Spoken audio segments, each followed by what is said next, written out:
Allahumma salli ala Muhammadin wa ala Muhammad. Amma ba'd, assalamu alaikum wa rahmatullahi wa barakatuh. Before we begin the question and answer session, I just wanted to, while everybody is coming together and they're thinking about the questions, Actually, can we invite the ladies here too? just wanted to, You guys can move up front so that we can invite the ladies here too. Yeah, ladies can come. only the ladies who are wearing hijab. If they're not wearing hijab, I do not want to see them. Actually, if they are wearing hijab. Without hijab, I wish not to see them. We'll tell them to stay on the other side. That's fine. No, the ones without hijab. Yes, the one. So, just to begin the question and answer session, I just want to give a brief introduction about questioning and answering. There was only one person who ever existed in this universe after the Prophet who had the claim that you can ask me anything and I will let you know. And I know the ways of the heavens better than I know the ways of this world. And that entity, that being, was Imam Ali alayhi salatu wasalam. Allahumma salli ala Muhammad wa ali Muhammad. After that, anyone who is going to claim that you can ask me anything and I will answer and I know the answer, is actually either lying or is projecting themselves to be someone that as same level as the door of knowledge. Okay, so now when you ask the question, your question might be one sentence, and don't expect the answer to be one sentence as well. Okay, you guys have seen the keys, right? I always give this example. This building, I don't know how big it is, maybe, and I'm just taking a guess, you can correct me, maybe around 5,000, 6,000 square feet, up and down. But the key that opens this is very small, right? But that small key can open a 5,000 square foot building, right? So when you ask a question, your question might be very small, but be prepared of the thing that is going to open, okay? It might open up a huge answer that requires a lot of preliminaries and so forth. The other thing about questions is that some of the questions are asked because the person is truly wanting to know, okay? Because they are thirsty, they don't know, and they truly want to know, okay? That type of question is the best question, okay? If you truly are thirsty about that knowledge and you want to know, you should ask. Definitely you should ask. But then there is another type of question where you already know the answer, but you're just questioning it again so that the answer can be what you want to hear. जो दिल को पसंद आए ना सवाल जो उर्दू में, like, you know, when I sit down with the youth, there are top 5 or 10 questions that every sitting I will be asked, right?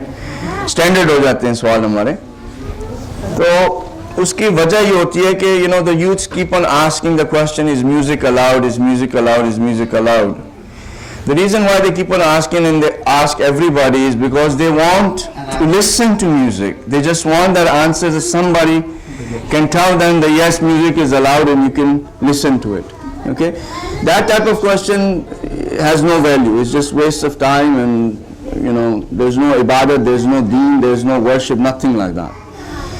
Another type of question is that you just want the other person to know. किसी दूसरे को सुनाने के लिए मौलाना से सवाल कर लेंगे, ताकि क्योंकि पता है कि वो मजमे में बैठा है और हम बताते नहीं उसको और वो समझता नहीं है, तो they will ask that question so that the Maulana can say and the other person can hear. Okay? That type of questioning as well will not bring anything out of it. Alright? It is just going to be another part of the same folder as waste of time, no worship, no religion, no nothing, no sawab. There is another type of question which is to test the Maulana. Right? Now, that question as well is really not going to be too much of a benefit, because I'm already telling you that I don't know anything. Okay, so you don't have to test me. If I said I know something, then you can test me. Right? एक शागिर्द आके कह दे पहले उस्ताद को कि जी मुझे कुछ नहीं पता, तो उसे सवाल करना, इम्तिहान लेना कोई फ़ायदा नहीं है. वो ऑलरेडी कह रहा है मुझे कुछ नहीं पता. ठीक है, तो उसको टेस्ट करने की ज़रूरत नहीं है आपको. जहाँ तक फ़िक़ी questions हैं, the ones that deals with Islamic laws, we have become a society which is confused. We have become a nation which is completely doesn't know what are the laws of Allah subhanahu wa ta'ala, although we have an institution called ijtihad. We have the institution of taqleed. A nation who has the institution of taqleed, for them to be confused in this day and time, it is a sad state that we are in. Where the people are not confused about which car to buy when they take it to the mechanic says that you need this and this repair. They're not confused about that. They're not confused in going to the doctor and the doctor prescribing that your limbs have to be cut. They're not confused about that. But when it comes to the institution of ijtihad, we are a confused nation. We don't know what is the law. The reason why we don't know what is the law is because we are not associated with this institution. If we get associated and we understand what this institution is, we will never be confused. So for the fiqh questions, you can ask. I mean, I'm not saying that you should not ask, but let me tell you how easy it is. Right? You don't need to call a Maulana from Canada and pay for his ticket and so forth and come in front of you and then having to sit down in front of everybody and ask the questions. You can go to your smartphone, which you all have. If you have a Android base, you can go in the Play Store and you can type in the search. If you are Mustahid is Imam Khamna, you just type his name, his Risala will come, and then just click install and you will have that app. And then anytime you want to use it for reference, you have a question, you can just do the reference. If you have an iPhone, you have to go to the App Store. If your Marza is Ayatollah Sistani, he also has an app. You can go on the internet, sistani.org. All the questions are there that people have asked. All the Risala is there, and you can find out. If you ask Maulanas about fiqh questions, now it is quite possible that, me as a person, I have the responsibility to know the fatwas of my marza. And that's all I have as a responsibility. I don't have the responsibility of knowing the fatwas of every single marza that has come, is alive or gone. Right? As a mujtahid, as a marja, it is their responsibility where they go through the source which is called ijma, and they have all of the fatawas of all of the mujtahideens that have existed. They use that as a reference point for them to do the research to come up with the law. As a Hujjatul Islam al Muslimin or Fiqhatul Islam or whatever titles you're going to give to a Maulana, Allama, Hazrat, Allama, Maulana, Agha, Mudazzillahul Ali, whatever you're going to say to a person, if they're not a marja, it is not their responsibility to know the fatwa of all of the maraja'in. Okay? It is based on individual responsibility because you are in the taqleed of a marja. So what can be useful to have a discussion is to have the discussion of the institution of taqleed. What are the requirements of a muqallid?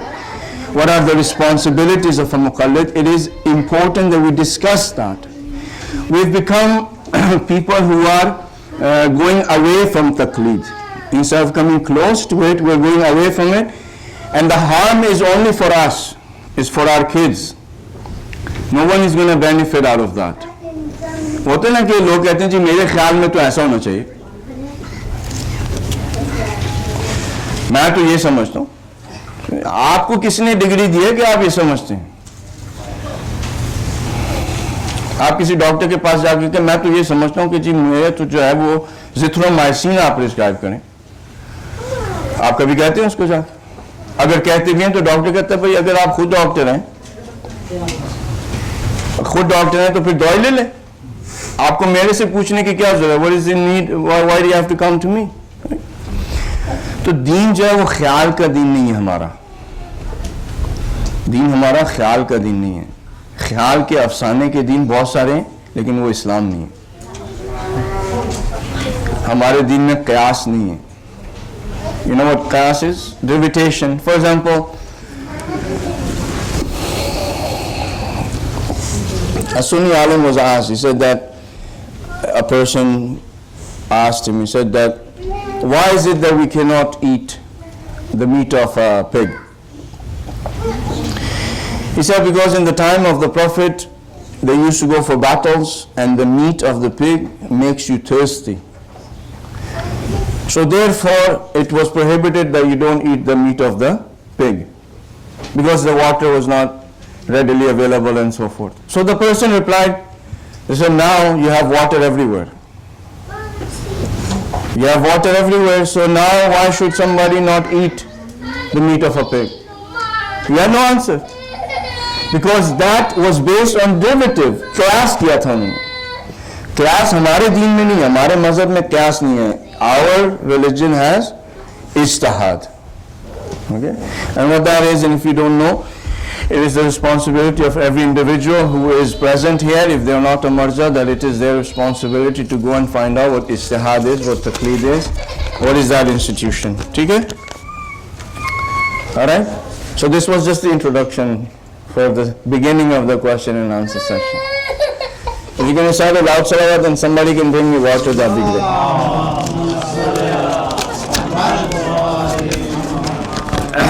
So we had some questions previously. I'll go through that and then you can ask. There was this question that in one of your online lectures you said one can draw a picture of their soul, and you mentioned, like, for example, anger, dog, etc. Can you please repeat that so I and the other people can note it down? I believe that really helps. Okay, so I think we mentioned that in the Jummah khutbah when, I don't know if you were here. Human being has one existence. We have one existence. But we are present in many different levels of existence. Okay? The lowest level of our existence is this body. The highest level of our existence is the soul. In between, we have many different levels of existence where we exist. We say, Alhamdulillahi Rabbil Alameen. So we understand that all praise belongs to Allah subhanahu wa ta'ala, who is the Lord and the provider and the taking care of the universes. It's plural. Alameen is plural. Okay. This level of existence is the lowest level, and I can prove that to you that this is not you. Okay? This is something you own. Okay? I can prove that to you. Okay.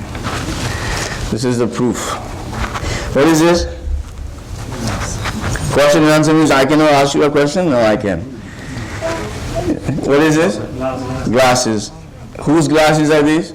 Maulana. Maulana's. Okay. So these are my glasses. Is this me? No. This is something I own. True? Okay. What is this? Whose hand is it? It's my hand. Which means this is not me. Which means this is something I own. Because I said my hand and you said this is your hand. Right? What is outside? There are cars. Whose cars are they? One of yours, right? That car is not you. It's a possession that you own. So this body of mine is mine. I own it. But that doesn't mean this is me. In front of you that I am, you say, where is Maulana? You say, you'll point it out, this is Maulana. This is not Maulana. This is just my body. This is just my hand, my eyes, my nose. Who I am is different than what I own. Above this level of existence, we have another existence which is called Jism Misali, or the existence of kind of barzakh, where It's not completely out of this world and it's not completely of the other world. It's in between, purgatory, that's what we also call it. Okay? Ayatollah Bahjat, he was able to see your second level, which is the jism barzakhi or jism misali that you have. And my reference is to that jism. When you look at me, what do you see is just the eyes and nose and so forth, right? But my level, little bit above that, is different.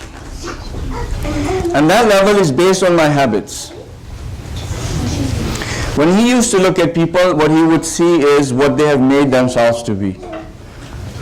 So if he was able to look at you and look at you for a little while, people would get really happy. You know, Agha Bahjat looked at me.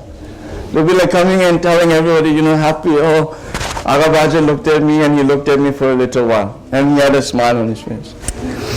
The reason was that he was able to see your jism barzakhi, which is based on your habits. So the people who have, for example, habits of anger, their jism misali shape is of a dog. If they have greed, their jism misali shape is that of an ant. If they like to steal, their jism misali is in the shape of a mouse. If they like to hurt other individuals, their jism misali shape is like of a snake. So now if you have all of the above, then what kind of creation are you? A mutation, right? Tongue of a snake, face of a dog, body of an ant, right? Nose of a mouse, right? So that level of your existence, which you cannot see, which you also own because of your own actions, that's just misali, and that's how what I was mentioning here as a reference is that you can see your jism misali by looking at what your habits are. Okay?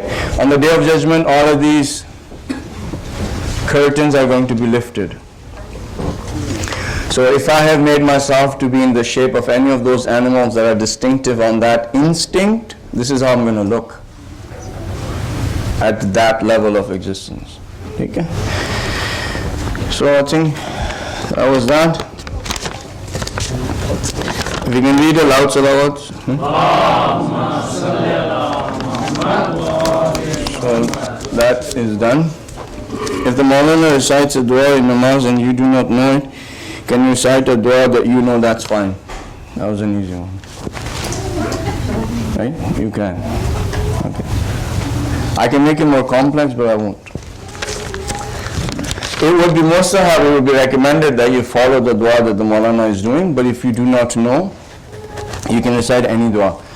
And the thing about it is that in fiqh, I was telling this one to one of our brothers outside, in fiqh you have something which is wajib, you have something which is recommended, which is mustahab, you have something which is prohibited, which is haram, you have something which is makruh, which means that it is better you don't do it, but if you do it, there is no punishment. And then there is something which is mubah. Like you want to do it, you can do it. You can pick the color of the shirt, any shirt that you want to wear. Okay? What we have done as a nation, we have mixed these together. So now maybe the mustahab has become wajib and the wajib has become makruh and then the mubah has become mustahab, and you know, we mixed all of that. When you are doing wudu, to put to gargle and to put water in your nose is mustahab. If somebody comes and downstairs, you know, when I go and do wudu, everybody becomes very careful. मेरा वज़ू पता नहीं मौलाना कोई उसमें से चीज़ ना निकाल दे. But for example, if you see somebody doing wudu and they have not gargled or they did not put water in their nose, you go and object to them and say, तुम्हारा वज़ू सही नहीं है, your wuzu is not good, is not valid. That's not true. They have let go of something which is recommended. As long as they don't let go of something which will invalidate their wudu, then their wudu is fine. लेकिन हमें ऐसे बताया नहीं गया. माँ ने कैसे वजू किया, माँ ने बता दिया बेटा पहले आपने ये करना है, फिर उसके बाद कुल्ली करनी है, उसके बाद नाक में पानी डालना है, फिर आपने चेहरे को धोना और ये सब चीजें, और 3 दफा उठा के पानी फेंकना. अब 3 दफा किसी ने नहीं उठा के फेंका, 10 दफा फेंक दिया, आप कहेंगे जी तुम्हारा वजू खराब. ये बात जरा ज़हन में रखिएगा कि मकरू को मकरू रहने दें. Let makruh be makruh, don't make it wajib. Let wajib wajib, let mustahab mustahab. Let mubah mubah, And haram. आपको like just on that note as well, like आपने सुना होगा कि माँ कहती होती थी, दादी अम्मा, नानी अम्मा, grandparents used to say that don't vacuum at night. घर में रात को झाड़ू नहीं देना. अभी भी valid है. सही है? झाड़ू नहीं देना, क्या हो जाएगा? रिस्क कम हो जाएगा. Just imagine that if I go and tell a Christian that, in my religion, if I vacuum at night, my sustenance is going to be decreased, they're going to laugh at me. They're going to say, what kind of God is yours that you clean the house at night? Maybe you didn't have time and so forth, and that was the only time you had to clean it. And you cleaned it, and then your God lowered your sustenance so that your kids go hungry. No, don't put things that we have heard from our forefathers as something part of Islam unless it is. वरना उसको आप ये कह के, वो क्या उसे English में भी कहते हैं कि old lady tales, or क्या है वो? हाँ? Wife or grandmother. And I have a question following the previous question about Qunut. When you're reciting a Qunut and we know that Qunut, can we recite it loudly in Jamaat? In Jamaat is not a problem. Acha, are you allowed to play violent video games? As Call of Duty, specifically, very good question. It came from the field. No, but that's a good question. That's a very good question because Call of Duty is a violent game. When you shoot the individuals, the blood comes out and they fall off, and you can stab them with a knife. You have different choices to kill the person, right? You can stab them with a knife, you can use an automatic weapon, you can throw a grenade, you can have an automated machine that goes there and just blows up, right? You can do all of that. You have a choice. Violently, you want to cut the person's head off, you want to blow them up, you want to put bullets through them. You can choose to kill the person as you wish.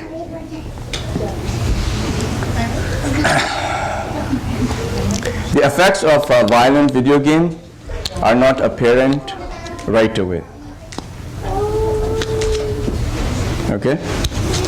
They're not apparent right away. The effects of it will come to you in your later life. The effects of it will come in your imagination. The effect would be such that a 12-year-old will take a gun and shoot a 16-year-old or an 18-year-old, or just go in the school and just kill whoever comes in front of them. The effect of seeing violence, you do not see the effect of it right away, but the effect is done. Unfortunately, the games that our kids have nowadays, जैसा हमारे ज़माने में क्या था, हमारा खिलौना क्या होता था, वो लड्डू याद है आपको? It was like Beyblade, but Beyblade a little bit more ghetto. Like it was made of wood, and then we would take like a string and wrap it around, then throw it and pull the string. That was basically Beyblading, right? But it wasn't called Beyblade at that time. That was okay, it gave us a little bit of refreshment and so forth. Our toys were not based in a system which is run by shaitan. Today, the toys that are there for our kids to play is in the system that shaitan has built, and it is the ownership of shaitan. Without knowing, our kids are becoming shaped and formed in that system. And when it comes to choices for our kids to play games, they don't have much choice. If they're not going to play the Call of Duty, what are they going to play? Tell me. Super Mario Brothers? Any game, you want to talk about racing games, you want to talk about Mario Brothers, you want to talk about Kirby, you want to talk about Sword of Zelda or whatever, like Assassin, you want to talk about any of the games that are out there in the market, Pokemon, for example. Even Pokemon, there are shooting and killing, and there is like attack, and there is defense, and there is shoot of water and fire and stones and all that. This is for the parents. If our kids are not going to play, if they are not going to have games, then how are they going to survive? What do you expect them to do? All day, tasbih pakde? You want them to have a tasbih in their hand, and then you want to have them reading Quran and reading the different tradition books of, Ayatollah Bahjat and Ayatollah Khushbakht, and you want them to be like this. They're kids. They're going to play. It's necessary for them to play. So what you have as a choice as parents is to pick that game which is the least violent. If you were to come and say, no Xbox, no PlayStation, no Nintendo DS, no Nintendo, no nothing, then you should maybe go somewhere where the kids can have some toys that are not based on the system of shaitan. If you're going to stay here, you're going to raise your kids here, this is the problem you're going to run into. The solution to that, to the parents, is pick a game that is the least violent, that gives the kids a little bit of morals and values and ethics. But if you don't pick those type of games, the effects are there, and the effects are going to be showing in the long term. Okay? And this is a very thing which is close to my heart as well, and the hearts to the parents as well. They want you guys to be the best that you can. Their hands are quite tied. Do not tie their hands even more. Try to listen to them as much as possible. Try to sacrifice as much as possible. Because they have it very tough living here. Okay? Both parents are working, they cannot give you time. The father comes from home, the mother is at work, she comes back, they only have a couple of hours to be with you, and then they're gone. Right? They go to sleep or something. So be a little bit more considerate. Try not to push them to buy you the most violent games out there. Try to see if you can buy a game, like a car racing game where you crash and so forth, okay. It's not too bad. Pokemon to a certain age, okay. But the thing that I can't understand is when a 35-year-old is sitting on the couch and playing Call of Duty. 40, 60. When you have grown through that age of games, and then being involved in games, that is really wrong. ठीक है? सलात पढ़े Mohammad.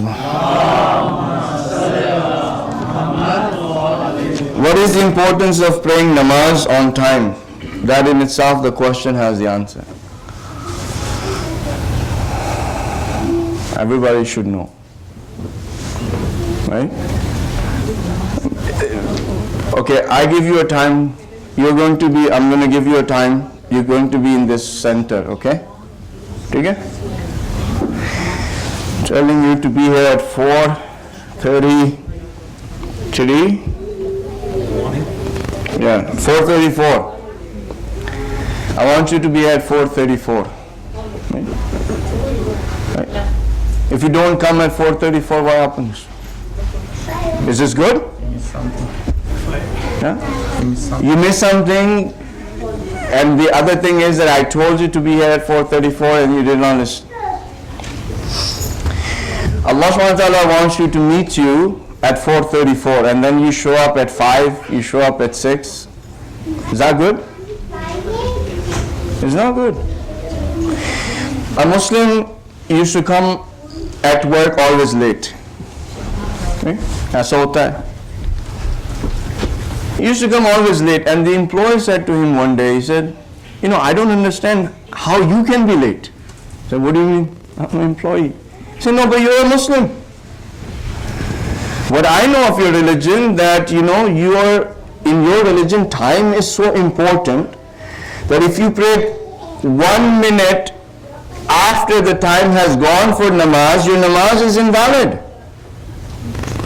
And if you read 1 minute before the time of namaz, your namaz is valid. You should never be late. Right? So praying on time is very important in your lifestyle. If you can come to that point where whenever the azan goes, you can pray, it's the best that you can do. Okay? But if it is that it's going to be late, okay, late, if you have an excuse, you have a valid excuse, whatever it happens to be, okay, understandable, but don't delay your prayer intentionally. If you delay your prayers intentionally, on the day of judgment, Imam Jafar Sadiq is not going to do shafaat of yours. There will be no intercession. Just know that. Intentionally, अगर कोई नमाज की तखफीफ करता है, उसको कम समझता है, तो छठे इमाम की शफात में उसे मिलेंगे.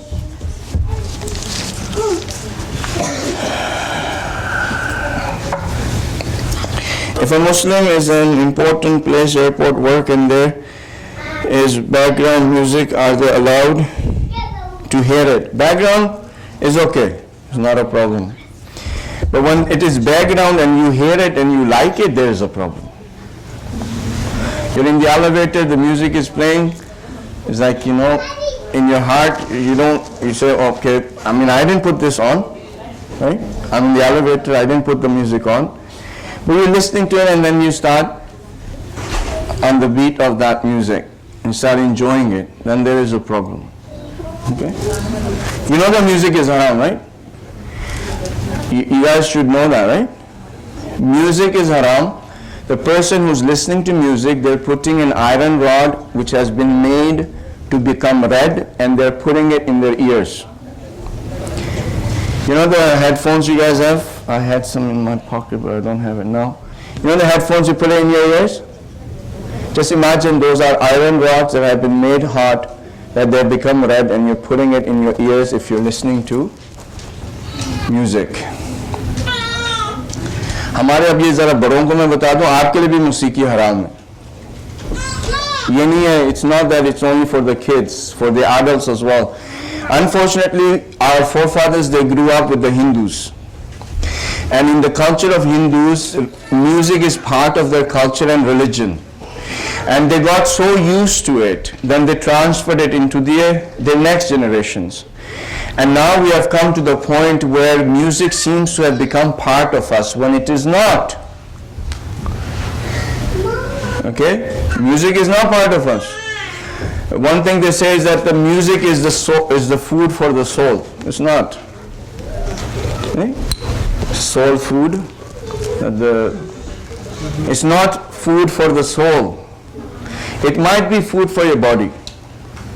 It might be. Plants, they grow really good listening to classical music.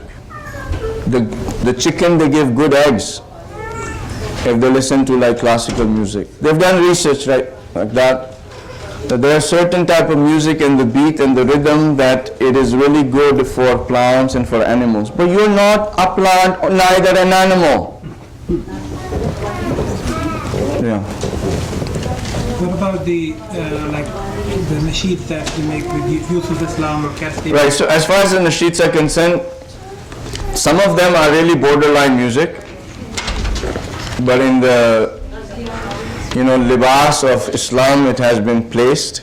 Some of them are very much close. Some of our nohas, some of the nohas, they are actually made on the tarz. Musiqi के गाने जो मशहूर हो जाते थे, उन्हीं तर्ज के ऊपर जो है वो नोहे लिखे जाते थे. जिनमें म्यूजिकल इंस्ट्रूमेंट्स का इस्तेमाल किया गया है. हाँ, अगर वो नशीद के हवाले से है और वो एक इस्लामी ममलकत के ब्रॉडकास्ट सिस्टम से जो है वो जा चुकी है और उसके अंदर फिर जो है वो उस नशीद के अंदर प्रॉब्लम नहीं है. लेकिन अगर आप नशीद ले रहे हैं, if you have a nasheed, if you have something that is reminding you of a song, or they are giving you that type of beat where you are following the beat and it is making you excited in that particular manner, then there is going to be an issue. So जो criteria ना वो आप रखें, ठीक है? criteria वो रखें कि अगर आप एक किसी चीज़ को सुन रहे हैं और सुनने से आपका जहन जो है वो उस तरफ जा रहा है जहाँ पे नहीं जाना चाहिए, आप खुदा से दूर हो रहे हैं, आप एक गफलत की हालत में आ रहे हैं, तो वो खा वो नोहा हो या नशीद हो, उसको छोड़ दें. ठीक है? अगर आपको वो नोहा सुन के जो है वो बजाय इमाम हुसैन की याद आने की उस गाने की याद आ रही है जिसके तर्ज पे वो बना था, उस नोहे को छोड़ दें. वो नोहा आपको कोई फायदा नहीं देगा. Is there any difference between music and band?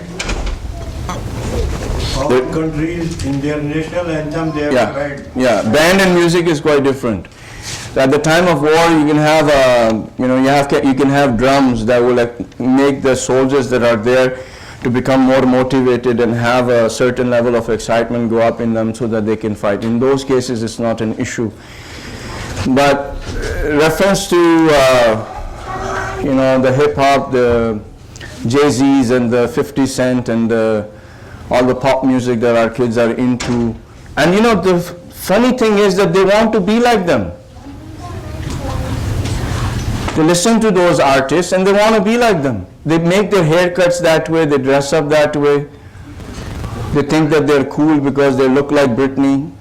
By the way, Britney is gone, washed out, so if you want to look like her, it's not the right thing. In the culture, she's gone. She did not submit to Shaitan the way that Shaitan wanted, so she's gone. So did Whitney Houston also. So, this question I don't understand.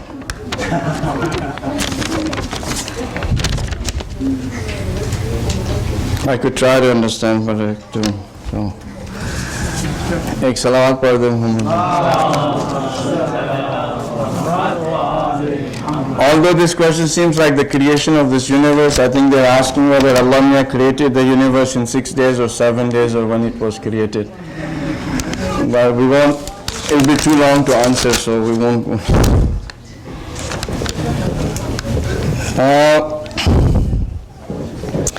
What time does Isha Namaz become Qaza? Isha Namaz about 11 and a half hours after the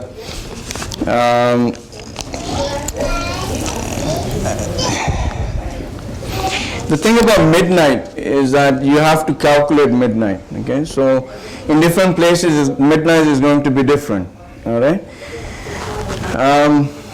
If you have doubt whether the namaz has become qaza or not, you can just recite it with the intention of ada, with the raja, with hope that if the time has not passed, and you can do that before Fajr, till before Fajr you can read it, okay? If a person wakes up close to Fajr, is it still okay to eat something as sehri? Okay, so this is a good question. The Fajr time right now is 4:34, right? Are you convinced? Right? Are you convinced? You have no doubt? There are different calculation methods. Right, but I'm saying, are you convinced it's 4:34? Yes. If you are convinced and you are mutmain that it is 4:34, then for you, until what you can eat is 4:34. Before 4:30, 4:33. Okay? But if you're not convinced that Fajr is at 4:34, you have doubt, and this goes for each and individual one of you. अगर आपको इत्मीनान नहीं है कि फजर की नमाज जो है, फजर की जो अजान है वो 4:34 पे है, तो फिर आप ये करें कि आप इमसाक करें, ठीक है? Which that means is that 10 to 17 minutes before the azan is said, you don't eat anything. तो ये जो फजर का टाइम है, ये एक वाजिब ऐनी है. It is something that is required by each individual to find out what is the time of Fajr. If you're convinced, that's fine, but if you're not convinced, then you should not eat something. इमसाक करें फिर आप 10 से 17 minute के लिए, ठीक है? ये आपके सेंटर की जिम्मेदारी नहीं है कि वो आपको फजर की नमाज का टाइम बताएं. Are you with me? It is not the responsibility of the center to print out a calendar and to tell you what is the namaz time for Fajr, Zohar, Asr, Maghrib, Isha. It is your own individual duty, and whatever it is that you feel, right, it is something that you need to go out and find out. Okay? But if you are mutmain, like for example the app that I have, I'm quite content on it, I don't have any doubt about it, that's fine, this is the time for me. ठीक है? लेकिन अब ये थोड़ा सा different है, इसको ज़रा सोचिएगा कि आपने कितने रोज़े रखे हैं, कितनी नमाजें पढ़ी हैं, जबकि किसी और ने आपको टाइम बताया था, when it was your own responsibility. Alright? साथ है? शक में नहीं पढ़ना, इट्स नॉट शक में नहीं पढ़ना, आपकी नमाजें ठीक हैं, कोई मसला नहीं है, लेकिन आज के बाद अगर आप चाहें तो खुद से रिसर्च करें कि find out that when is the Zohar time, when is the Fajr time. And if you are content, if you are mutmain that the calendar that has been published by the center, it is the right time, that's fine too. But do not take that as a responsibility on the shoulders of the center. It is a responsibility which is your own. If you are a Muslim, can you be on a sport team? Not a problem. As long as the sport that you are playing, by playing that sport, that you are not breaking any laws of Allah subhanahu wa ta'ala. If you are, then you cannot play that sport. Okay? Could there be a sport where you can break the laws of Allah subhanahu wa ta'ala? Yeah? Okay. For example, swimming for our sisters, gymnastic for our sister. Swimming at Ramadan. Swimming in my Ramadan, that's true. What about basketball? Basketball is pretty halal, no? Yes? What if you have to play basketball when it is, for example, in my Ramadan? Can you play basketball in my Ramadan? You can, no worries. But what if you are going to play basketball and you're going to get to yourself to that particular level of exhaustion, that exhaustion is going to make you get your stomach upset and you're, maazallah, throwing up and so forth, and then you will not be able to fast the next day, then what? That basketball became the reason for you to become like that, right? So that basketball is not going to be okay, because it's making you let go of a responsibility, Allah, which is of Allah subhanahu wa ta'ala. Okay?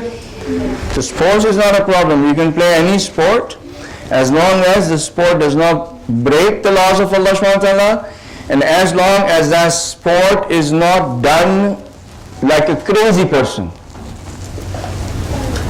Have you ever seen a crazy person play basketball? Yeah? You know what a crazy person playing basketball is? A crazy person playing basketball is for 6 hours. Is a crazy person. सुबह से लेके रात तक जो है, all day is playing basketball. This is a crazy person playing basketball. In its modernity, what is it good for you? That's fine. It's not a problem. Music का समझ में आ गई ना बार बार तुम. But if a student has to play a game, and he's in the team, Yeah. and that team plays in Ramadan, then If the team plays in my Ramadan and the student can handle that sort of exertion and will not become to the point that becoming sick where they have to let go of the fasts, then it's not a problem playing in it. But if you get into that condition where the exhaustion is such that you cannot fast the next day, then you should not play. How about the other sport? Yeah, that's not a sport though, unless you For example, go to other city. to play for basketball. If you have something, okay, if you are going out of the city and you're becoming a traveler for the sake of playing basketball, and playing basketball is not haram, right? Playing basketball is not haram. You have to go out of the city to do that, and it is something which is kind of part of your commitment because you are part of that basketball team, then there is no issue. But you have to do the qada of that in the later year. So you have to still fast. There's no kafara for it, but you still have to fast. If you continue to do something makruh intentionally, do you get guna like you are doing something haram? You still don't get guna, but it just gets you a little bit closer to guna. If you continue doing something makruh, it gets you a little bit closer to doing guna, but you still don't get punished. I can do makruh all my life, I will not be punished for it.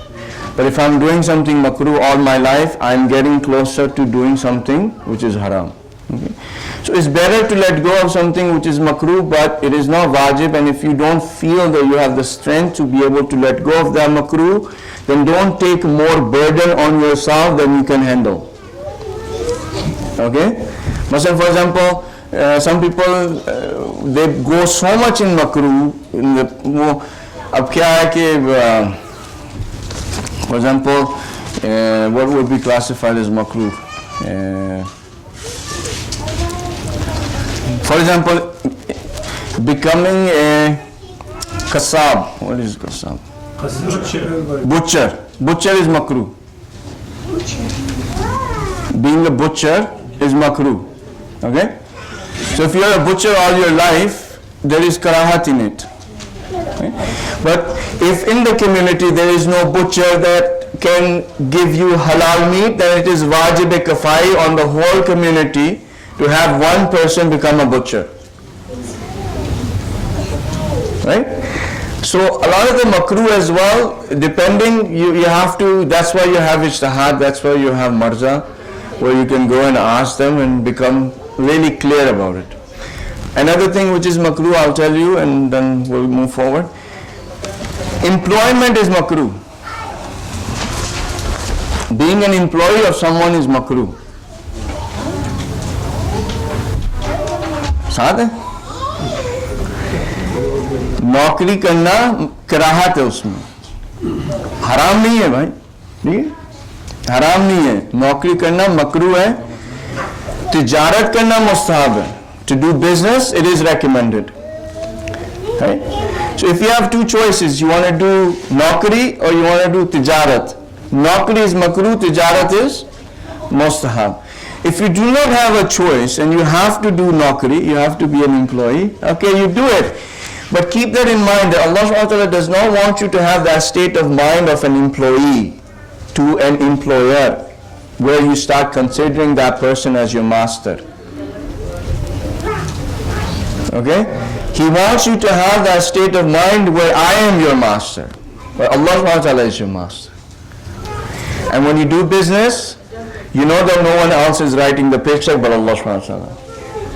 But when you are doing in naukri mein, paycheck लिखने वाला कई दफ़ा हमारा खुदा बन जाता है, जिसकी वजह से हम दीन को बेच देते हैं, जानों को ख़राब कर देते हैं, बच्चों की तरबियत को भूल जाते हैं,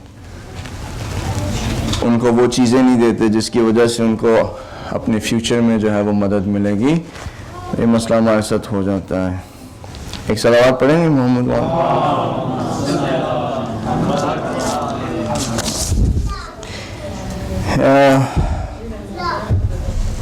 Are you allowed to watch music?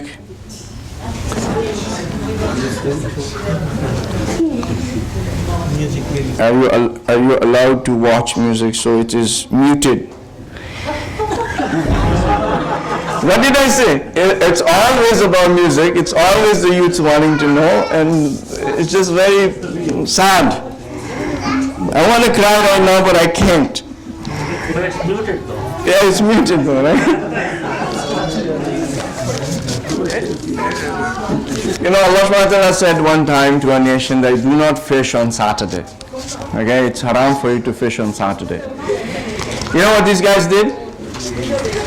On every other weekday, there will be no fish. But on Saturday, the fish is jumping out of the water like crazy. Right? They're jumping, laughing, teasing them. And they're looking, it's like, okay, all weekday we have had no fish, and today the fish is laughing. What should we do? Allah Miya said, Allah Miya ne kaha hai ki Saturday ko nahi pakad sakte machli. So what they did was they dug a canal from the ocean and they made a pond. So what happened was on Saturday when the fish would come, they would go through the canal and come into that pond, and they will not fish on Saturday, and then Sunday they'll go and grab those fish. When that happened, the community was divided into three groups. One group said, what you are doing is wrong. So we're not doing anything wrong. We're not fishing on Saturday. One group said, you're doing something wrong. The other group said, you know, let them do. Why you have to be so fundamentalist? Why you have to be such a hardliner? You know, Just be moderate. Why you have to like push? They're not doing anything wrong. The community was divided into 3 groups. Allah subhanahu wa ta'ala brought the punishment. And He brought the punishment on all 2 groups other than the ones who used to say don't do it. Us finding the loophole and trying to think that we are going to still be okay is not okay. You will still have the same punishment as someone who is committing the wrong. So, can you watch dancing? No. And if somebody is watching dancing or even dancing themselves, right? Like we sometimes think that among the women, if the women are dancing for each other is okay. You cannot dance for another woman either.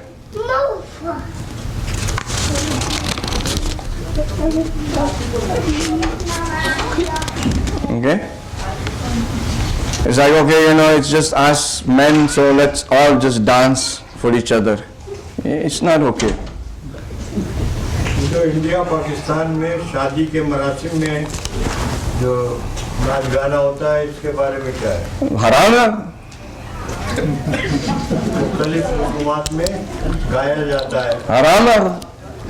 हमारी शादी में सिर्फ जो इस्लाम होता है वो मौलाना को बुला के निकाह पढ़वा लेना होता है। बाकी सब हराम काम हो रहे होते हैं, बाकी सब गैर इस्लामी काम हो रहे होते हैं। They'll get a Maulana to come and recite the nikah. After the nikah is done, then Alhamdulillah, the music is playing.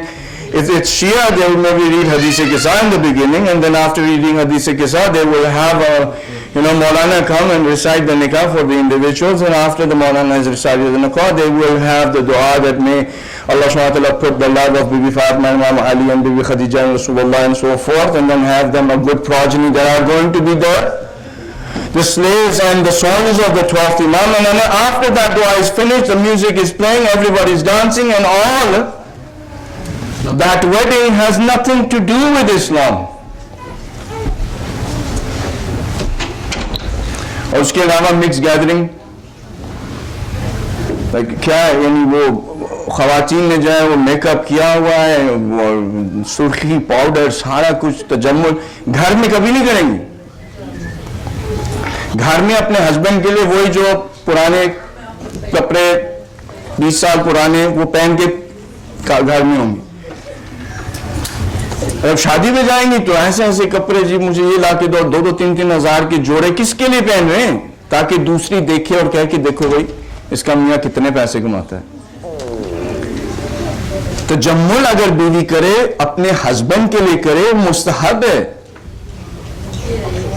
अपने हस्बैंड के लिए वो अपने आप को जीनत दे, मुस्तहब है।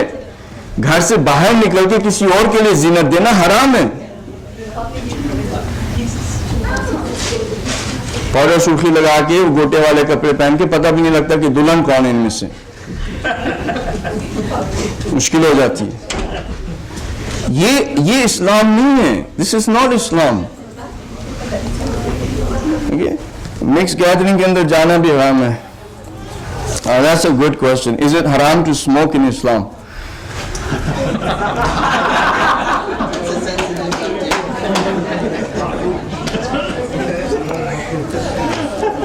Now you're asking the wrong person, but I will still answer it for you.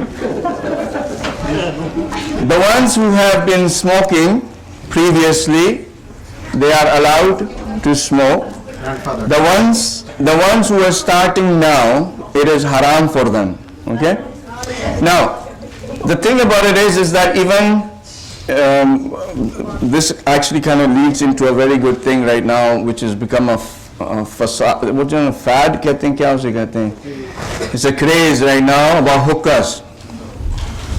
The 12 and 13 and 14-year-olds are going and smoking hookahs, and their parents are okay with it too.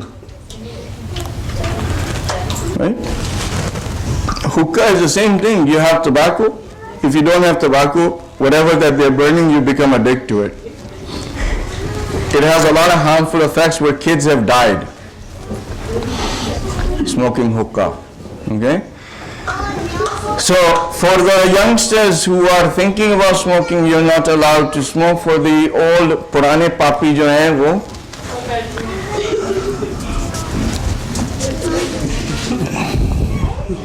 father is. I didn't get the last part. I don't get वो पाप करते हैं यही सुनना चाह रहे हैं Is sleeping too much haram? In my Ramadan, sleeping too much is not haram. It's actually worship. If you sleep in my Ramadan, it is worship. Breathing is worship, right? But when does it become worship? ये भी बात आपको बता दें. You know how we say that माह रमज़ान में सोना इबादत है. हाँ, सोना इबादत है, लेकिन अगर वो सोना आपको इबादतों से दूर कर रहा है तो वो सोना इबादत नहीं है. If that sleeping is making you not perform those worships that you should perform in Mah Ramadan, or because of sleeping too much, your Fajr namaz is getting qada, your Zohrain is getting qada, or your Maghrib or Isha is getting delayed, then that sleeping too much in Mah Ramadan is not going to be considered a worship. In the regular days, if you are sleeping, let's say 7 hours, 8 hours, 10 hours, 12 hours, 14 hours, you cannot come to the conclusion that it is haram. You can sleep as long as you want. But just remember that the more you will sleep, the more your heart is going to be hardened, and the less worship of Allah you will do, and the less you will feel connected with Allah subhanahu wa ta'ala. Plus, you're wasting your life. Okay, I am 40. ठीक है? With me or no? ज़्यादा तो नहीं हो गया आपके लिए? I am 40 years old. An average person sleeps between 8 to 10 hours a night. So how many years have I slept in my 40 years of life? 1/3. 1/3 is how many years? 1/3 of 40? Come on. 13 years.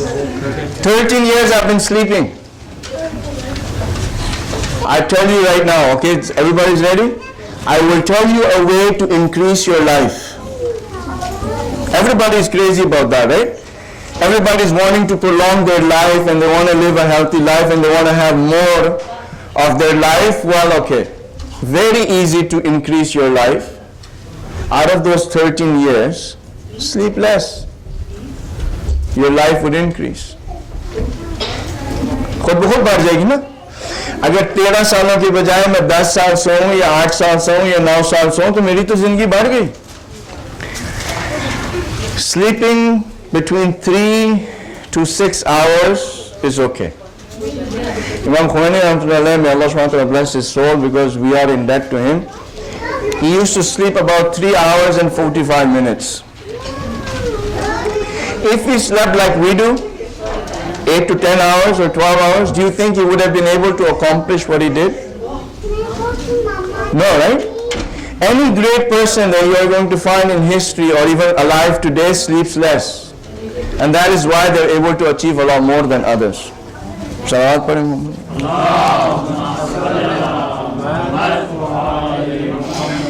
Is adoption allowed in Islam? There is no problem. If you come to even today, nowadays, actually adoption is very much required by Muslims. Okay? I'm not saying that don't have your own kids, but we need to become people who are open to adoption, and I'll tell you why. When a Muslim dies and they don't have any family and they have kids, they go into the care of child services. I don't know what you call it here. Social services, okay? Now those social services, they will look for foster parents for these children, and they cannot find Muslim parents who are on that list. So guess what happens to those Muslim kids who are born in a Muslim family? They end up going to a Christian or a Jew or a Sikh or a Hindu family. And then they grow in that, and then they become a Hindu, Christian, Jew, or an atheist when they grow up. Because we don't have people who will do adoption. So even in a small community, have yourself listed as the foster parents, because I don't know here, but in Canada, the government even pays you for raising those kids. Okay? It's a very important thing that we are missing out in the West, and we are not aware of the fact that so many kids who have become orphaned, They are growing up in houses where sharab is a mamul, people are drinking, people are eating haram, and they are being raised that way. And on the day of judgment, we as a community, we all will be asked. That you were alive, you were part of that community, and the young people who were born in a Muslim family, they went to a Christian family or a Jew family or a Hindu family when these were orphans of a Muslim, and you had right. They had right over you. The amount of times that Allah subhanahu wa ta'ala has written in the Quran about orphans, and the amount of time that Rasul has narrated the importance of orphans and taking care of them, Imam Ali says that we were thinking that the orphans will end up getting something from our inheritance. And we have left our orphans. We've left them here and we've left them back home. They're all our responsibilities. Just because they are your kids doesn't mean that they're not my responsibility. They're my responsibility as well. Start thinking like that. Adoption जो है वो आप सब list में जाएं और अपने आप को tell the social services that you are there and you will take the orphans. Even if it's non-Muslim, take them. If there is no Muslim orphans there, take the non-Muslims. It's not a problem. Mahram and non-mahram issues, there are ways that you can do that. So वो उसके लिए आप सीखा पढ़ लें महरमियत का, वो आपका हो जाएगा मसला, वो प्रॉब्लम नहीं है. Just because of that fact, okay. That question is, what should we do to prepare for the Imam? I will just tell you the best thing to do, okay? And if every one of us start doing that, Imam will come. ठीक है? The Imam of the time said that may Allah subhanahu wa ta'ala grant you the ability to submit to His will, and may He grant you the ability to pay the rights of each other that are in your necks. If you were to do that, there will not be any delay between our meeting and your meeting. We as a community are not giving the rights of each other. We are backbiting, we are tale-telling, we are insulting, we are allegating people of the things that they have not done. We are doing all of that, and this is one of the main reasons why we are not seeing the Imam of our time. The best preparation you can do is to first look at your own self, get rid of that illness from inside, and then help each other to get rid of that illness.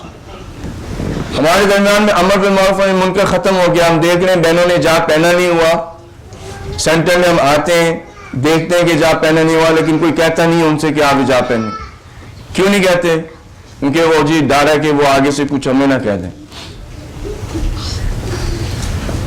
Amar bil Ma'ruf and Munkar is a responsibility, it is an obligation on every single man or woman who has become baligh, just as a responsibility you have to pray namaz.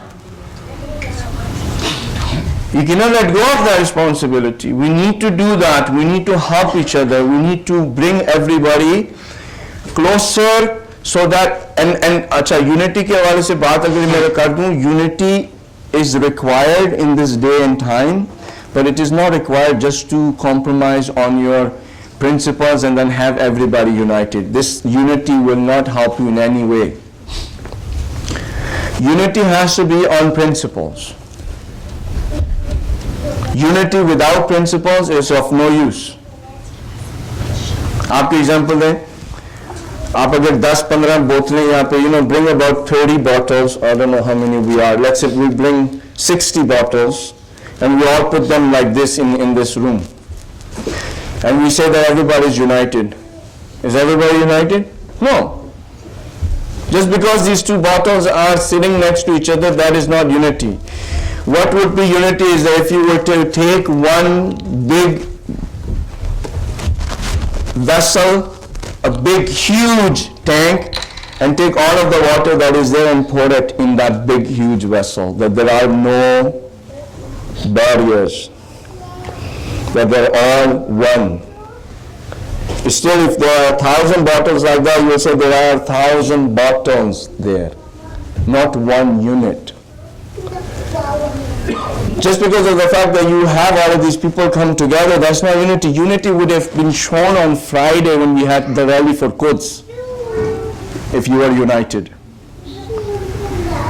If you were united, you all would have been over there, and you would have shown your strength. We're still not united. Okay? So the best thing you can do, I'll tell you one tradition and then the next 3 or 4 questions. You've heard these traditions before, so I'm just paraphrasing or putting the meaning. A person comes to Imam and says, Imam, you should bring out the revolution. This has happened to the 6th Imam, this has happened to Imam Zain al-Abidin alayhi, this has happened to Imam Rada alayhi, this has happened in the life of almost every Imam. So I go, we have Shias, we have 100,000, 200,000 Shias and they're ready for you, and you bring about the revolution. Take the right which is yours. Imam says, okay, you who have come from that town where we have 100, 200,000 Shias, can you tell me how many people you have that can go into the pocket of the individual and take whatever they want, they don't have to ask, and the other individual does not get upset? We don't have anybody. Said, if you don't have anybody, how can I take my right? If you are not unit, as one like this, how can I take my right? I narrated that somewhere, the other person said 50% Maulana, we are ready for the Imam. 50% kya kehte? We do go into the pocket of the other. We take out whatever we want. But so 50% we are ready, but the 50% about the other person not getting upset, that's another story. What is yours is mine, whatever is mine is not yours.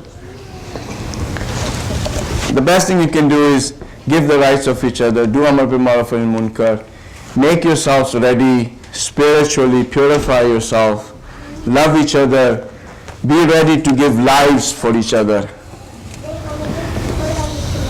Be ready for that, because the time is coming, Imam will be here, and we would have to give each lives for each other to protect the life of the other.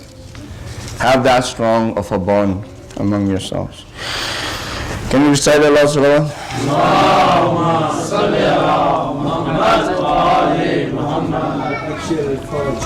Did Prophet Adam alayhi do a sin when he ate the apple from the tree? The prophets do not sin. They don't sin, but they ask for forgiveness. Okay?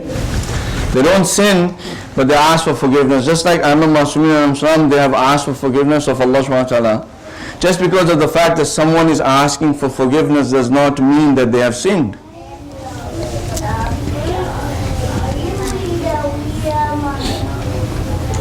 Is it possible? For example, I'm sitting in front of you and then you decide to put your legs like this. Okay?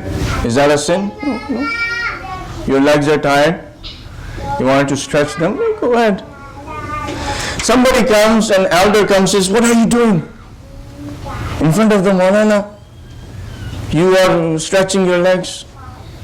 Go and ask for forgiveness from Maulana. They come to me and say, Maulana, I'm sorry I stretched my legs in front of you. I say, it's okay, it's no problem. But did that person commit a sin? No. But because of, let's say, the greatness or the honor of an individual, certain things which are not sins will be classified as sins. It is because of the greatness of that individual and plus the relationship that you have with that individual. With me so far? If a man wants to ask you to, for example, if he asks you to bring me water, right? And you don't bring water, what happens? Is this a sin or not? It is a sin because Imam's itaat is wajib. Right? But Imam just said, can somebody bring me water? If you don't get up and get water, is that a sin? No. It would have been better that you go and get the water for the Imam. He has not specified to a certain person. It would have been better, but you let go. You let go of a better thing that you could have done. Okay? So the prophets of Allah subhanahu wa ta'ala did certain actions that were according to their level and according to the level of Allah subhanahu wa ta'ala, were like choosing something which was better, but they let go. And once that happened, Allah subhanahu wa ta'ala also punished them in a way as if they have committed a sin. Right? Hazrat Yunus, what did he do? Can you tell me what his sin was? That he was put into the belly of a fish for 100 years? Disappointed or getting angry? Yeah, so he just had a thought come in his mind that I've been telling these people to come on, get yourself together, and they're not getting themselves together, they're not listening to me. Maybe I should leave. If I come and I keep telling my sisters, please have hijab, don't listen to music, please don't fight with each other, please have love and care for each other, please do your namaz, please do your wajibat, please do your recommended, please respect your elders, and you guys don't listen, and I say, you know what, I'm going to leave. Do you think this is a sin? This is not a sin. But if I was at the level where Allah subhanahu wa ta'ala loved me so much and I needed to show my love to Him in that manner that even if you do not change, and in that process I get even killed, this was my responsibility. And just because of the fact that Hazrat Yunus had that thought, Allah subhanahu wa ta'ala punished him that way. It was not a sin, but it was something that was not expected from the level that Hazrat Yunus was and the level of Allah subhanahu wa ta'ala. Okay? The prophets do not sin, the Imams do not sin. But in the case of Hazrat Adam, it was very specific and sure. Yeah, don't eat from that tree. Otherwise, you will be among the transgressors. But the transgression to Allah subhanahu wa ta'ala does not necessarily mean that it's a sin. Everybody is a transgressor. But that was forbidden. Yeah, I mean, okay. First, let's say the transgression part. Then we say the prohibited part, right? Everybody is a transgressor because as it is the right of Allah subhanahu wa ta'ala to be delivered, nobody can deliver it. The ones who were not the transgressors were the Masumeen alayhi salam, who did whatever was humanly possible to submit to the will of Allah subhanahu wa ta'ala, and they did not transgress. But when you look at them, the way that they are saying to Allah subhanahu wa ta'ala, Zalamtu nafsi, if I have oppressed my soul. That is in reference to the greatness of Allah subhanahu wa ta'ala and what they were required to do. Prohibition not necessarily always mean that if I tell you to, I prohibit you to do something, that it is going to mean that if you break that it is sin. ठीक है? मसलन रात को खड़े होके पानी पीना मकरूह है. कराहत है ना उसमें. If you drink water standing at night, it is makruh. Makruh means that it has karahat. Karahat means that Allah subhanahu wa ta'ala says it's prohibited. Don't do it. I still do it. Does that mean that I've committed a sin? No. So as far as Hazrat Adam was concerned, our father and Hazrat Hawwa alayhi salam, their action, that particular actions that they committed in that garden, whichever it happened to be, in a time and place that had before the shara, the laws of Allah subhanahu wa ta'ala, Shariat was to be revealed as the system that is for humanity. What was done there was tarki awla, according to all of the scholarly discussions and with logic and everything else that has been said. So anything forbidden, isn't there a shaitan element? Maybe Which element? shaitan element. In that story, the shaitan came and said that, okay, can you do that? Still not a sin. What's the definition for sin? I mean, Sin is that when it's defined in the law that Allah subhanahu wa ta'ala has brought down by the prophets. It is either something which is an obligation when a person lets go of it, or it is something which is, what is it? Prohibited. But prohibition in that sense that if you were to do that, I will, in that sense, that if you were to do that, I will punish you because what you have done is prohibited. It is not a matter of makruh, it is not a matter of mubah, it is actually a matter of haram.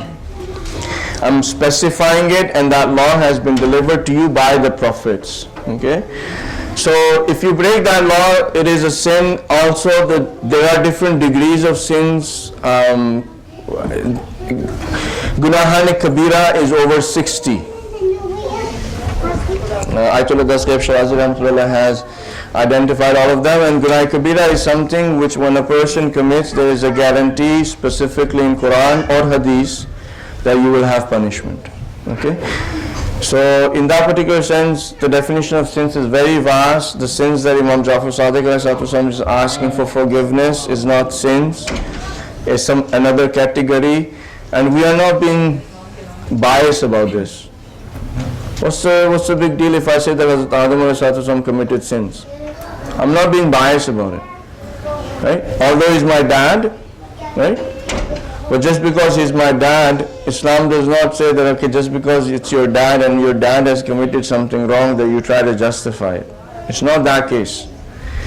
The case is that we have to understand what is the will of Allah subhanahu wa ta'ala, what is law, what is shariat, why is shariat there, why is shariat for every time is. Some of the rules are there, some of the rules are not there. There are hukm sanawi, there is hukm ula, there is all of these things. Sins have different levels. Kufr has different levels, Iman has different levels, obedience of Allah subhanahu wa ta'ala has different levels. So huge, massive discussion. Okay? If you just look at in the fact about prohibition, what is prohibited, so therefore this is 2 plus 2 and 4, so Hazrat Adam has some sin, we will not be able to get to the right direction. Okay? You are not guilty until proven you are innocent until you are proven guilty. Okay? So just because somebody is asking for forgiveness, somebody is saying to Allah subhanahu wa ta'ala, please forgive me, or Allah subhanahu wa ta'ala is saying that I'm going to throw you on this earth and this is your punishment, just by looking at that story you cannot come to the conclusion that Hazrat Adam sinned. Like namaz is mustahab for all people, for this water. Yeah, namaz shab is mustahab for all people, but when your status goes up, then it becomes sayyiyatul abrar. Yani there are traditions that say that the sins of the good people are the hasanat of people like myself. And if that gets stuck in your mind that Hazrat Adam sinned, and after all what has been said, and you do your research, you still are to the point that he sinned, then it is no less than a waswasa of shaitan who wants you to come to that conclusion that your father was a sinner, so therefore you are a sinner, or therefore prejudice was done, and therefore what I did was not wrong, and Allah subhanahu wa ta'ala is biased, and therefore whatever you're going to do is actually, whatever the prophets have said is actually wrong, and you can never be contented or never have faith that what they have said is actually what the truth is, and you'll always be confused and you'll never have iman. And the road that he will get you on is you will come to the saying that, I'm an atheist. Well, a lot of our youths have come to that particular point. And a lot of the people, when you grew up with them, Pakistan में नहीं होता था वो सुर्खे और क्या वो कुछ लोग अपने आप को जो इल्हादी हो जाते थे.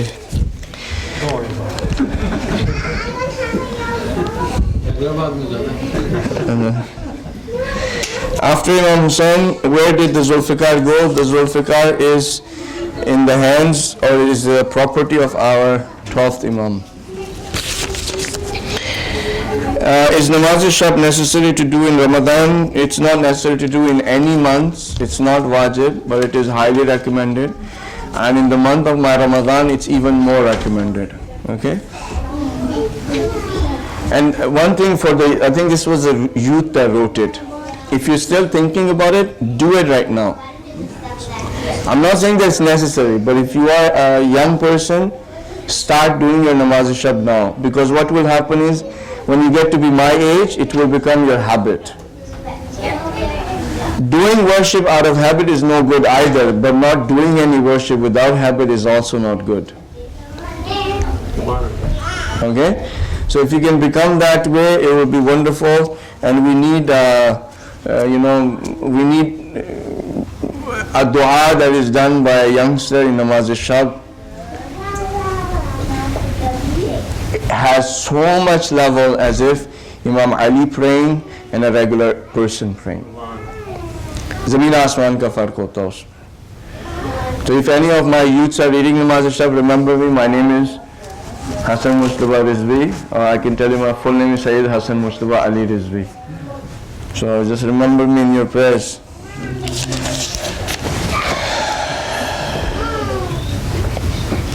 And don't tell anybody that you read namaz-e-shab. Don't tell anyone. One child in the morning, this youth was drinking a lot of water, like I'm drinking, but it's finishing. Like I'm drinking a lot of water and so forth. So the mother asked, John, why are you drinking so much water? The youth said, because when you read namaz-e-shab, you have to drink one whole jug of water, right? वो बताना चाहता कि मैं namaz-e-shab पढ़ी है. He wanted to tell his parents that I've read namaz-e-shab. Namaz-e-shab, do not tell anyone if you read it. Don't even tell your parents. Just keep that as a secret between you and Allah subhanahu wa ta'ala. It will be the best thing. Because as soon as you start telling others, oh, you read namaz-e-shab, mashallah, you're this, you're that, As soon as they start saying those things, it will become difficult for your nafs to control yourself, and you will fall into the trap of shaitan where you will think you're someone because you read namaz-e-shab. You're nothing, no matter what you do in front of Allah subhanahu wa ta'ala. No matter how much you worship, you're nothing. And considering yourself nothing is better than considering yourself something. I think it's the last question. Maybe it's not even I have this one. As a parent, what should be focus for young children under 7? Islamic teachings, fun activities, what should be emphasized? Imam Masumin alayhi salam used to divide their time into 4 groups, and that was for Rasulullah sallallahu alaihi wasallam as well. Okay, so 4 parts of their time was, one was considered for the worship of Allah subhanahu wa ta'ala, second was considered for gaining sustenance, third were considered to sit down among the people who can purify you, who know your faults and so forth, and the fourth was for entertainment. And they said that if you have the 4th part in your time, that entertainment will help you for the rest of the 3 parts. So entertainment has a very big place in Islam. Fun has a very big place in Islam. But fun and entertainment under the laws given by Allah subhanahu wa ta'ala has a very big place in Islam. But without that, it has no place. आपको पता है मजाक जो है वो एक बहुत बड़ी इबादत है. You know that? Mazah, the word joke is actually doesn't fit in here, but to make another mu'min or mu'mina happy is a very big worship, and it's a very difficult worship.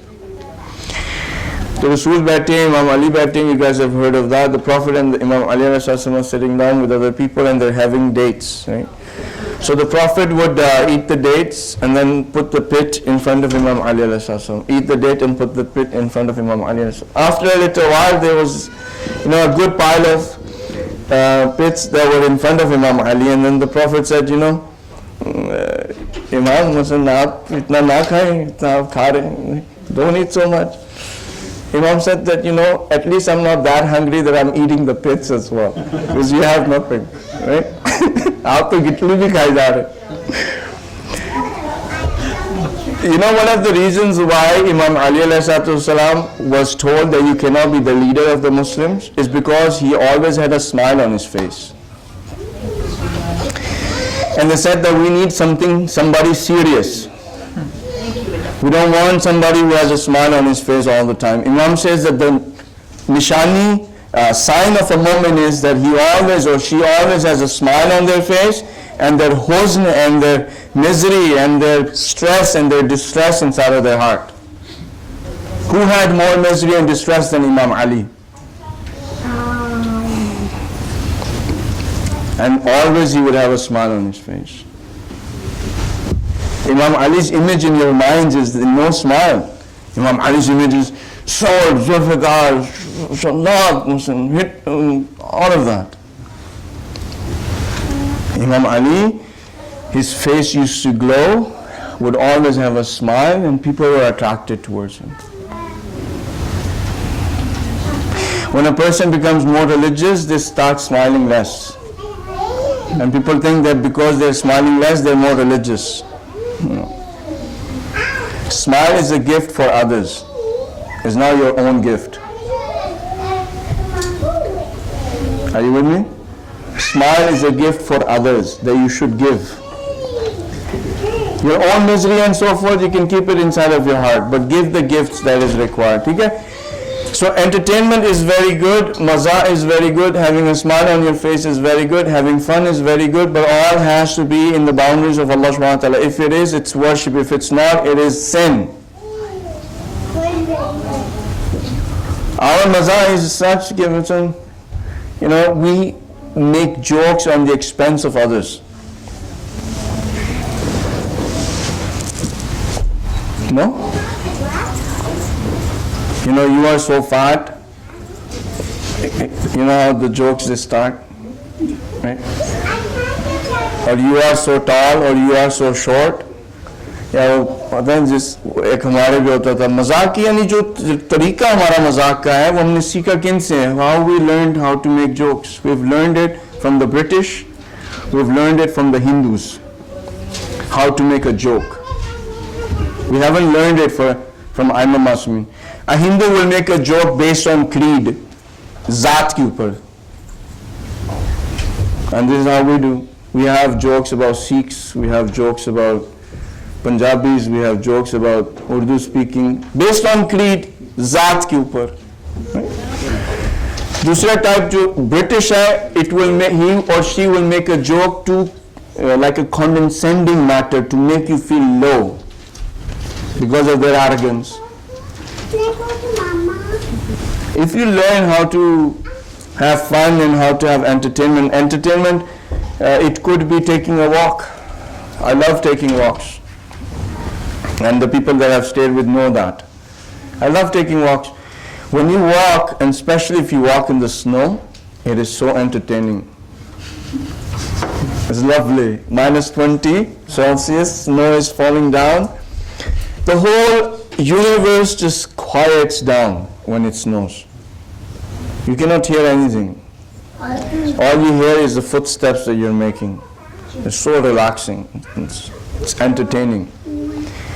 But your definition of entertainment is Netflix, right? Torrent, Comedy Central, sports, come on, music, YouTube, come on, chalo batao entertainment, Facebook, right?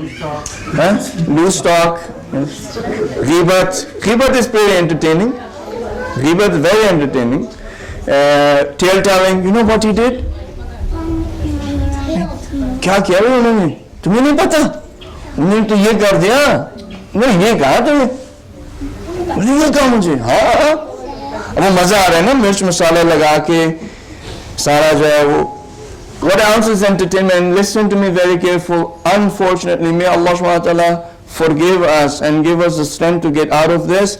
This mimbar has become entertainment. After the majlis is over, people come, maza aa gaya Maulana. कहते हैं मजा आ गया मौलाना आज. ज़हन के आयाशी नहीं है मिंबर. दीन ज़हन की आयाशी नहीं है. दीन मजा लेने के लिए नहीं आया था. The mimbar did not come to entertain. The mimbar came to tell you the truth, whether you like it or you don't. The masayib of Imam Hussain is not so that you can be entertained. the mazahib of Imam Hussain salam is so that you realize his purpose, you grieve in his love. You get a certain level of contentment and itminan after the majlis is over, but stop saying maza. क्योंकि जब हम मजा मिंबर से associate कर रहे हैं ना, तो मजा एंटरटेनमेंट में आता है. खुदा की इताअत में मजा है. There is lazzat in the obedience of Allah subhanahu wa ta'ala. There is bahjat in the obedience of Allah subhanahu wa ta'ala. But that bahjat is not the same as the ayashi of our zain. दिमाग की ayashi जो है वो नहीं है. So alhamdulillah, Allah subhanahu wa ta'ala blessed us that we were able to hear, knowledge being spread from the mimbar a long time ago. Now people say, okay, we're going to bring that person who's going to get more crowd. We will pay him $1,500 an hour, but we will get that person because the crowd comes. मज़ा आता है लोगों को, और वो जो है वो लोग भी आ जाते हैं तो हम उसको बुलाएंगे. The criteria was not that. ठीक है.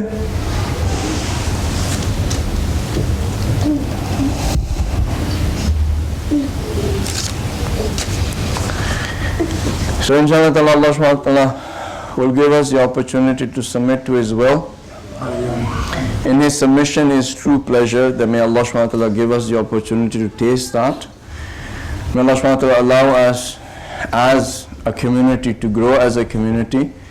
May Allah subhanahu wa ta'ala allow us to do amar bil ma'ruf wa nahy anil munkar. May Allah subhanahu wa ta'ala allow those people who are listening to music, who are having these sort of entertainment-based majlises, entertainment-based events where they are going to dance and where they're going to have music. May Allah subhanahu wa ta'ala give them the opportunity to ask for forgiveness and to become better. And then lastly, just to give you an example of that, I have it and I will say it and then we will finish it. I know of a city, and that city is Calgary. In Calgary, on the 14th of Sha'ban, which is be considered Shab Barat, the night when the 12th Imam was born, the 15th being the day of his first day of his Imamat, the Shia community had an event in which they called and hired 8 dancers. उन्होंने 8 रक्कासाओं को बुलाया और रक्कासाओं को बुला के उनको नचाया शब बारात पे. And after doing that, they had a picture taken. In that picture, there were individuals who were the trustees of the center or former trustees. And that whole picture was published in the local newspaper. Urdu की अखबार के अंदर वो picture आई उनकी, और मैं इसलिए बता रहा हूँ कि ये पब्लिश हो चुकी है बात. They had one whole this portion of the newspaper where there was a picture of those 8 dancers and then these individuals, and the heading was, the Shias celebrated Shab Barat. And on the other side they had a picture of Sikhs who were in worship, because for them that is also a holy night, and they had the Sunni brothers worshipping Allah subhanahu wa ta'ala, while the Shias had that sort of an event on the night of Shab Barat. Shab Barat can be considered to be Shab Qadr. It is the holiest of nights. These last 10 nights that are coming can be Shab Qadr in any one of them. Can you imagine that somebody will do that on Shab Qadr?